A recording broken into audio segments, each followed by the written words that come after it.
Enter Oil, Pine Tree Capital, les Pembina Pipe qui ont perdu plus de 3 % chacun.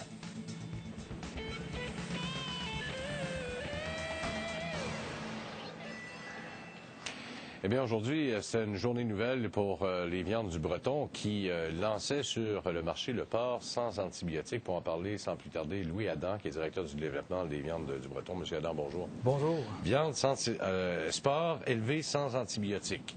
Comment vous faites? C'est quoi votre secret, là? Parce qu'habituellement, on entend toujours dire que pour élever les animaux, ça prend des antibiotiques parce qu'il y a tellement de maladies que c'est quasi impossible. Vous avez fait quand même un tour de force, là. Bien, en fait, je vous dirais, il n'y a pas de secret, il n'y a pas de tour de magie dans nos façons de procéder. Essentiellement, on prévient plutôt que guérir. Donc, l'entreprise, pour éviter dans ce programme-là d'utiliser une ribambelle d'antibiotiques, a mis en place des mesures de biosécurité. Donc, il y a une série de mesures qui sont implantées au niveau des fermes pour protéger l'accès et protéger la prolifération de maladies. Par exemple, la localisation des fermes est faite en régions éloignées, comme par exemple principalement dans le Bas-Saint-Laurent ou dans des secteurs où la densité porcine est moins grande. L'accès aux fermes est également contrôlé par des douches.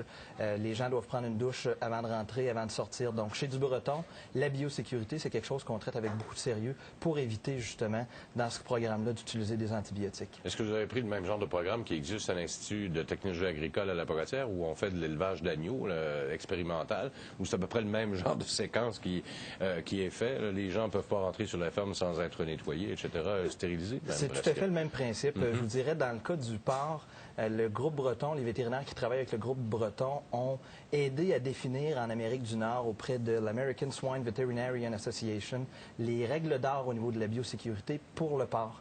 Donc, on a été pas mal précurseurs dans ce domaine-là. Bon, la différence qui existe entre le porc ordinaire qu'on peut acheter et le porc sans antibiotiques, il y a une différence de couleur, de goût. C'est quoi les caractéristiques? Bien, je vous dirais d'abord, la grande différence, c'est que le programme pour les 6 découpes qu'on met maintenant en marché chez IGA, c'est un programme qui est certifié par un organisme externe qui s'appelle Agrocom, qui certifie que l'élevage est exempt d'antibiotiques puis que l'alimentation est exclusivement végétarienne pour les porcs. Donc, il y a une garantie. Dans le cas du porc conventionnel, ça ne veut pas dire que les porcs vont nécessairement être nourris avec des sous-produits animaux. Ça ne veut pas dire que des antibiotiques massivement vont être utilisés, mais ça peut ou non être le cas. Dans le cas de ce programme-là, c'est exempt, c'est garanti. Est-ce que ça amène plus de pertes pour les producteurs? Bien, en fait, ça amène des coûts supplémentaires.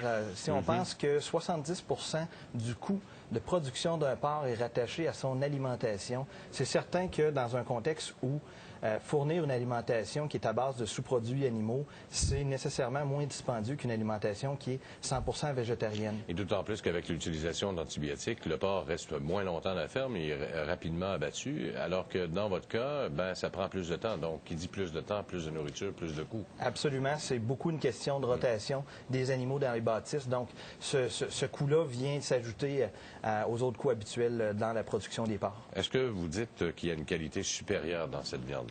C'est une qualité que les gens dénotent. Si on pense à une consommatrice qui se retrouve devant un comptoir de viande, qui voit différents produits, dont ces découpes-là de porc élevés sans antibiotiques, il y a des éléments très concrets qui permettent de distinguer notre programme. Puis l'élément numéro 1 qui permet de le détacher des autres programmes, c'est l'uniformité au niveau de la couleur puis au niveau du persillage. Le persillage, concrètement, je parle du gras intramusculaire. Quand les gens regardent la découpe de viande, la quantité de gras qu'on retrouve à l'intérieur du muscle est ni trop présente ni trop absente pour donner une qualité de viande qui est optimale. Ça permet aux gens, lorsqu'ils cuisent ces produits-là, vraiment d'avoir une expérience qui leur permet de découvrir le meilleur du porc. Bon, on va essayer ça sur le barbecue cet été. Il paraît que c'est très, très bon. Il y a une campagne qui le dit présentement. Merci Adam, merci beaucoup. Merci à vous. Au revoir. Au revoir.